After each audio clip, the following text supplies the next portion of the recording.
So, Blizzard did it. They fixed discard Warlock. Now, obviously, Disco Lock isn't a tier 1 deck running over all the competition in the meta. Don't be silly. I wouldn't even give the deck a tier number because it's not really something you want to play to rank up with. But it is a deck that actually works now. And to explain what I mean by this, let's go back in time a bit. A while back, there were only sprinkles of discard in the game, with just some basic cards and maybe one printed each expansion. Discard wasn't really a deck, more so a negative effect that was meant to balance high-value, low-cost cards. In most cases, the discard effect just tipped the scales too far in the negative direction, and the loss of random cards in your hand was just too much to build a deck around. But with the release of Un'Goro, Blizzard printed Lucari's Sacrifice, and this brought the idea of a fully fledged discard Warlock deck to center stage. I mean, it was kind of a joke because everyone knew how bad discard was, but the quest's promise of infinite value was definitely enticing to some. I rate Lucari's Sacrifice 5 stars. So the quest was memed and scoffed at by the community when it was released, along with a few other discard pieces. After playing the quest on turn 1, the deck would just fall apart. The problem was, every time you discarded something, it was usually an important part of your game plan. You would discard the minion that you were going to play next turn, or a powerful board clear, and maybe, probably worse of all, another discard piece that you're trying to use to complete the quest. It was really hard to complete the quest, and even if you did, the value wasn't really that great. Clutch Mother Zavos was also an interesting card introduced at that time. It gave people hope that they might discard it if they had it in their hand. But ultimately, the RNG involved with drawing the minion and then getting lucky enough to discard it just led to some terrible game experience. So Disco Lock went and meditated in the mountains for a couple expansions. There are some important discard pieces that came from the expansions between Un'Goro and Rastakhan, like Cataclysm and the Solarium. These are two important cards to complete the quest much faster, so by this point in the deck's lifetime, if you got any of those cards early enough, you could get the quest out on turn 5. Still, this didn't make the gameplay any more interesting or that much more competitive. Probably the most important thing to come out of these expansions was that Warlock, in general, got a big value boost. Bloodreaver Gul'dan, powerful demons, and some decent heal meant that you could fill your deck with 20 solid cards, using the remaining slots to experiment with some different deck types, and you could still win some games. Today's iteration of Disco Lock still uses a lot of these powerful Warlock cards. So, just 2 months ago, for Rastakhan, the final expansion before Warlock Quest rotates out, Blizzard revealed a handful of really solid-looking discard pieces. And while I thought they were powerful, I had no idea how they would actually change the discard deck. And it turns out that now, not only is discard a playable deck, but it's actually really fun. Not only did Rastakhan just give us more ways of discarding and more cards to get value from discarding, but the specific tweaks they made to these cards that they printed have a lot to do with the deck's playability. Let's start with Reckless Dire Troll and Shriek. Not only are these great early game options to counter aggro,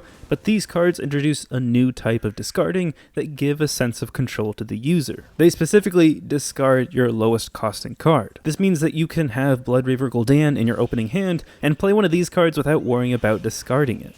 You'll discard the coin, or a small minion, or whatever is presumably the lowest value card in your hand. In fact, if you can keep the cards in your hand more expensive than Zavos or Jeklik, then you can guarantee that your discard will get you some great value. Even with this more controlling discard, these cards are still pretty generous with their stats and board clearing effect, giving you a real edge over your opponent value-wise. By adding more controllable discard, Blizzard allows players to have more consistent early game and still work towards their quest. Now, let's talk about Jeklik. This card is brilliant. Like Zavos, you want to discard this minion. But instead of just getting a stat boost, it returns 2 Jekliks to your hand. This actually helps the discard game plan because it gives you more value in your hand that you want to discard. Sometimes Jeklik will be the last card in your hand and you can kind of cheese the system because anytime you top deck a discard piece, you're just going to add more Jekliks to your hand. On the turn you may normally run out of cards, you could have a handful of Jekliks. Another important aspect of this card is that it has lifesteal and taunt, which is a great counter to aggro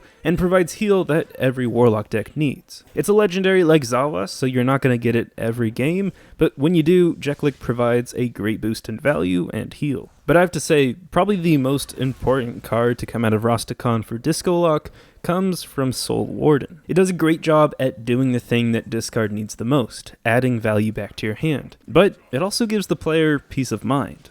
Shangri-La. Which is an interesting thing to say about a card, but you know what? Discard is a pretty stressful deck. What the minion really provides is a safety net that allows you to take more risks throughout the game. Maybe early in the game it would be a good play to Soulfire an enemy minion, but you have some valuable cards in your hand. Well, if you know that you have Soul Warden in your deck, even if you do discard Blood Reaver Gul'dan, there's a way to get it back.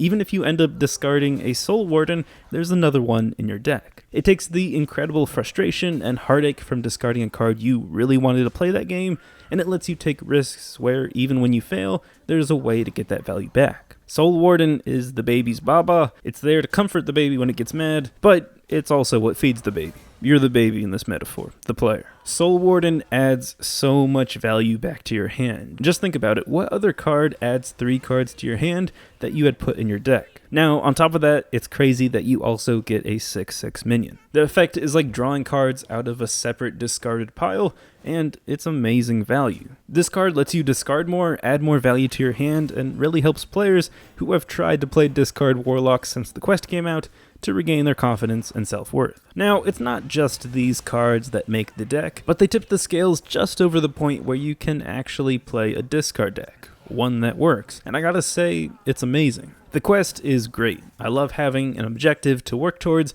but unlike before, it's not the only value you're banking on to win. There are so many fun approaches to try to win the game with this deck. You could find yourself completing the quest with Cataclysm on turn 4, pulling the portal on turn 5, and then trying to rebuild your hand while also not tapping too much in fear that your opponent might kill you. But that's just one option. Maybe in a really early turn, you end up discarding Dinomancer. Well, as long as you don't discard any more minions, you can play another one and get a 5/5 on the board that will keep on resummoning itself. From there, you can get more copies of Dinomancer with Soul Warden, and now you have 2 or 3 5/5s that your opponent just can't deal with. If you're in that situation, you don't even care about the quest, and you're just rolling over your opponent's board. It's a rare event, but it's still amazing. A lot of the time with this deck, especially in this more aggressive meta, you're just trying to survive against aggro. But this deck has a lot of special and interesting ways of dealing with these lemons. There's a lot of cheap board clears, great taunts, and lifesteals, and if you can get to turn 9, you're probably gonna win. Maybe the biggest flaw to this deck is that it could definitely use more heal, because sometimes the wins really just depend on what cards you and your opponent end up drawing. I guess that's the case for a lot of matchups though. Still, I'm super surprised that this deck can really hold its own against the aggro decks of today. Again, I'm not saying it's anything crazy, but it does surprisingly well as a mid-range deck. So somehow Blizzard did it. They made a discard deck enjoyable and somewhat competitive. They made it so you had better odds when rolling the dice to discard what you want. They gave you cards so you could have control over discard, and they were also like, here's a bunch of value, and if you're sad that you lost something, here, have it back. There's no doubt that there are still some problems with the deck. There's still some randomness that I don't really like, but I think overall the deck's pretty well balanced with that. Sometimes the value you get from the discard is just the minion with impressive stats, but more than ever so, you also get value from the thing you end up discarding. I just feel like there's an actual thought process when playing the deck now. It's less about trying to get a lucky discard, and instead it's about weighing the options and trying to set yourself up for the best results. And then after the random discard, you want to react and change your game plan accordingly to try to win from there. If you don't get the discard that you want, you're going to have more opportunities to get it. It's truly a great experience. If you happen to have these cards, I'd definitely try the deck out. If not, I wouldn't necessarily waste your money, but I hope you could at least enjoy watching the gameplay. It's been a pleasure as always, and until next time, ta-ta.